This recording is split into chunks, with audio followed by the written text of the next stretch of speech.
everything to do with the railroad and real estate. The Cotton Club, there is a new one. I don't know what street is on, the old one. It's not where the old one used to be.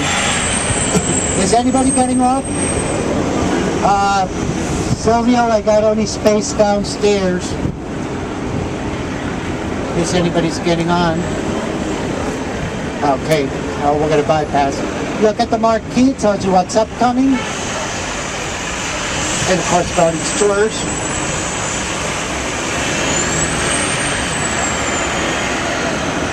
Oh wait, it says 40th Annual Talent Show. This is a tough audience.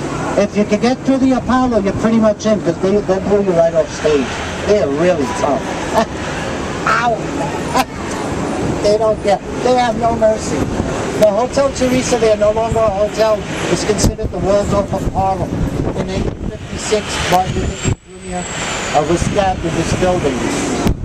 Why was it called the Waldorf of Harlem? Although slavery was abolished in 1828 in the state, segregation was still practiced right up till the 1960s.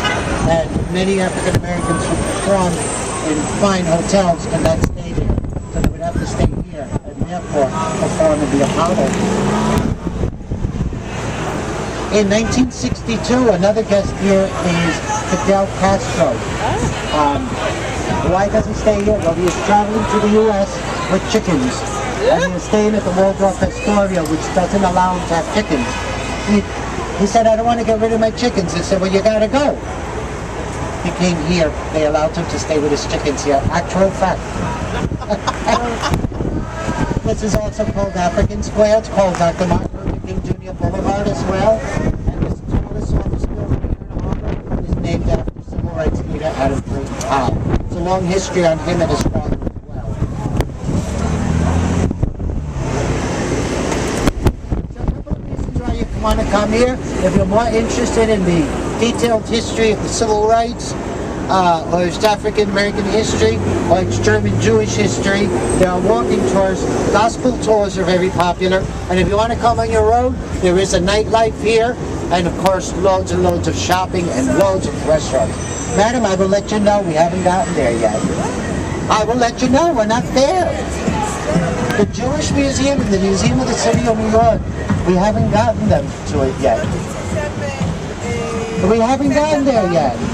No, we haven't gotten there. I will let you know. The Jewish Museum and the Museum of the City of New York, we haven't passed it yet. I will announce it.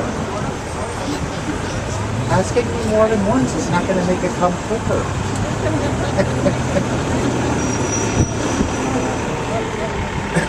Bill Clinton has his offices in that building to the left, and the famous Sylvia's restaurant is 2 blocks north, or to your left.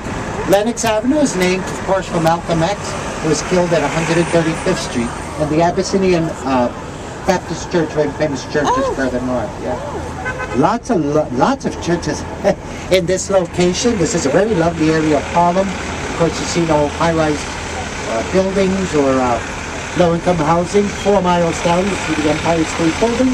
What you see is a lot of church steeples and lovely homes, clean streets, and a caring community. If you can afford to live here now, because we're going through the second Harlem Renaissance, this is a great area to live in. Very caring community, starting to blend in a little more. The Lennox Lounge over there to the left has been around, as you can clearly see, the 70th anniversary. There's a lot of sidewalk cafes and still an ethnic neighborhood. Yes, right. High Church Christian Congregation Christian Brothers. Ebenezer Baptist Church and Mount Olivet Church a little further down. So you got over 400 places of worship here, mostly Christian, but you have some mosques, which is a fastest growing faith here in New York, and says you still have some synagogues as well. Because keep in mind, this was a Jewish neighborhood before there was anything else. Mount Olivet Church, as you pass those columns there, if you look to the top where that curl is, I believe it's called Corinthian. There's Ionic, right? Ionic, Doric, Corinthian. They use the Corinthian. Ionic, right? It's the one with the scrolly part. But right in that scrolly part, you'll see the Star of David, reminding us that it was a synagogue originally. Sure. Oh, is that the idea? The sorry? This, yeah, oh, yeah. Oh, is that what that is? Is that what that It's is? Yeah. Pillow, It's yeah. what? A pillow. It's a Greek pillow. Pillow. Oh, I yeah. pillow. So that's scroll. So these two different types of columns. And I'm so glad I have this time. But I know, see, we learn from each other. The current view. In Lower Manhattan, if you go to Wall Street by the Federal Hall, you'll see 3 buildings, and there'll be the Doric, the Corinthian, and the Ionic. They're all in 3 different buildings. They're all ancient orders of building. The Doric is the oldest, which is just like a cylindrical. Right. Ionic is the next one. The next one, I call it Corinthian's the next. They're the 3 main. Firstly, they were Greek, and then they were Roman. But they were the oldest that came It's good to know because it gives me a little bit more information to add to these buildings. This mosque here is where Malcolm X worshipped. Okay, just keep that in mind. Not a very fancy mosque. The fanciest mosque in New York is on the east side. There's a lot of beautiful places of worship. But again, it has its own history here.